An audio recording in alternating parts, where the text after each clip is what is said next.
Hi, it's Carter, president of Constitutional Rights Pack, constitutionalrightspack.com. Come on over to the website and sign up for the free newsletter every morning. Every morning you get the free newsletter. Every afternoon you get my private personal email, which gives you, the inside scoop on what's really going on, like we like to do on these videos, as a matter of fact. And something occurs to me that I think needs to be brought up to B.J. Harris. Okay, it needs to be brought up to B.J. And Trump's going to have to do it. Okay, and J.D. Vance is going to have to be bringing it up every chance he gets, as RFK and one of my favorite people on the face of the earth, Tulsi Gabbard. I'm so glad she's working with the campaign now. And okay, the mainstream media should bring it up on those rare occasions when they interview BJ. But we know they're not going to do it. They're going to do a Dana Bash on us. So let me say again, Dana Bash is the single worst, quote, journalist, unquote. I was going to say on the face of the earth, but in the history of the world. She's ghastly. She's ghastly. I saw her interview Tulsi, speaking of Tulsi, and when Tulsi would make a good point, Dana Bash would sit there like this.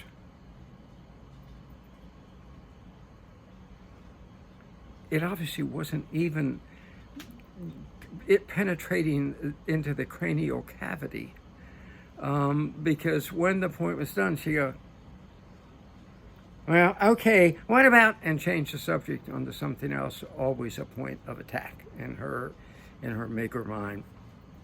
Terrible person. Dana Bash kept the name Bash through 2 marriages because he is a top CIA operative, one of the most dishonest CIA operatives in history. He signed the 51 government agent letter saying that Hunter's laptop wasn't real. It was a Russian plant. And he signed that letter. He's one of them. Well, Blinken had him do it, and he did it. So he's a horrible person. She keeps the name kind of as a wink wink to the CIA. I'm still with you. Okay, see, that's it, done. Okay. So Dana Bash and her cohorts, that vile Caitlin woman who works over at CNN, always angry. You'd like to be her husband. Hi, honey, how are you this evening? Any chance we could have a little connubial bliss? You're just saying that because I'm a woman. Yeah, I mean, she's awful. They're all awful. They're not going to ask BJ the key question she needs to be asked, and that simply is, BJ, you were vice president under Biden for 4 years. Now, either you participated in the horrible decisions he made from day one when he destroyed our energy industry, or you did nothing. It's one or the other, BJ.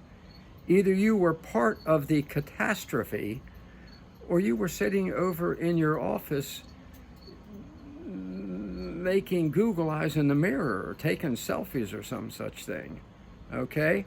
Or just maybe cackling uproariously at whatever amused your mini mind at the moment. Texas Jack Garner, a vice president under Roosevelt, said the vice presidency of the United States isn't worth a pitcher of warm spit. Well, BJ, under you, it must have been worth even less because, again, either you did nothing or you were part and parcel of the decision-making process of the worst presidency in American history. It's one or the other. Or maybe a little mix in both, depending upon, where you were of your surroundings on any given day. Okay? Because she, there's rumors she tilts the bottle a little bit. And I'm an AA, so I've seen a lot of these people. And she does have some of the look some of the time, and some of the weird silences when her mind ceases to function. And or either maybe that, or maybe you're just not very smart, but it's one or the other. Either you participated in the decision making, in which case you're a frightening person, because that means you helped cause the worst inflation, some of the worst inflation in American history. You plunged the poor Ukrainian people into a war that's, in the final analysis, is going to wipe out 1 million of their young people. Okay? And by the way, BJ, are you saying anything to brain dead Joe now about not continuing to push Zelensky and pay off Zelensky to keep sending his kids out as cannon fodder? Just wondering. Just wondering. Okay? So there's the bottom line, folks. And that needs to be brought up to her at every turn. Either you were part and parcel of the problem, or you spent the last 4 years AWOL, wandering around the halls of the Eisenhower building, the old executive office building, talking to the walls and cackling or something. I don't know. I have no, or whatever. I mean, that's where we are with this woman. So the mainstream media, the lickspittle mainstream media, the Dana Bash media, let's call it from now. And that's the worst insult you can give it. It's not going to ask a damn question that makes any difference with her. So Trump's going to have to ask it. J.D. Vance is going to have to ask it. Tulsi, praise God for her, is going to have to answer it. Robert F. Kennedy Jr., he's pretty good about that kind of thing. They're all going to have to start asking it. What did you do and when did you do it, BJ, or didn't you do a damn thing? All right? We deserve to know. We the people, all right? So, spread the word among your friends that we all need to, press, for the answer.